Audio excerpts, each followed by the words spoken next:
Buenas tardes. Nos encontramos aquí con el doctor Francisco Hernández, el presidente del Colegio de Abogados Penalistas de Colombia. Hoy vamos a tocar un tema muy importante para el país y para el mundo, porque en Estados Unidos ya se presentó en un estado un tema carcelario como el que tenemos aquí, con varios presos contaminados, infectados con el COVID-19 o coronavirus. ¿Usted qué piensa sobre el tema en Colombia con un hacinamiento carcelario que supera el 50% y que realmente ya tenemos tres presos fallecidos y con una situación carcelaria en una crisis profunda? Bueno, lo primero es señalar que la crisis carcelaria pues es una situación que ha existido por lo menos desde finales de los años 80 en Colombia.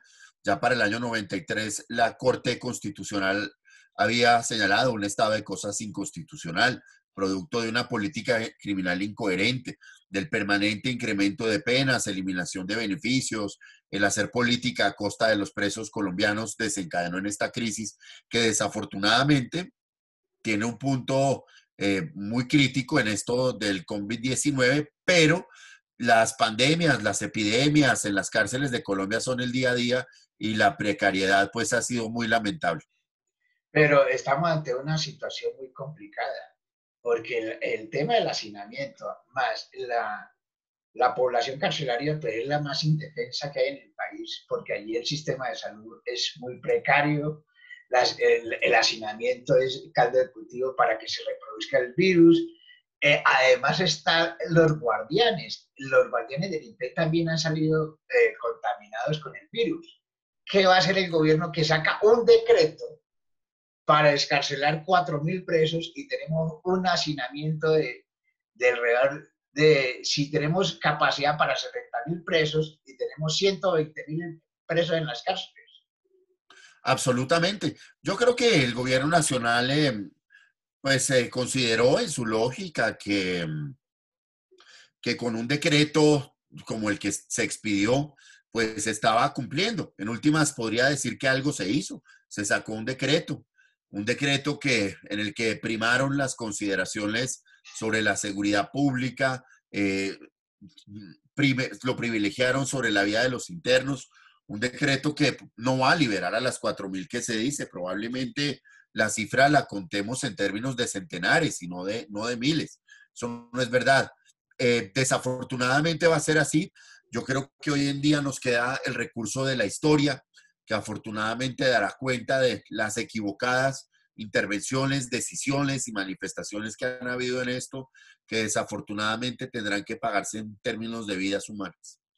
Bueno, pero es importante que usted le dé un mensaje al Congreso de la República, que es el que regula todo el sistema penitenciario y el de las Nosotros cárceles. estuvimos en el Congreso de la República, estuvimos en la Comisión de Paz hace 3 semanas tratando de exponer esto y semanas después estamos en el mismo punto.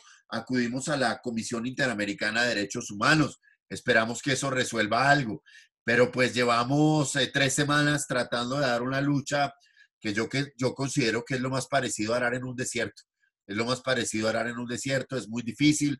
Creo que hay una cultura carcelaria, una cultura de la seguridad, un desprecio hacia la vida del preso, hacia los derechos del preso, una cantidad de prejuicios. Yo seguiré dando la lucha y el Colegio de Abogados Penalistas no ha bajado los brazos, pero sí es muy desesperanzador.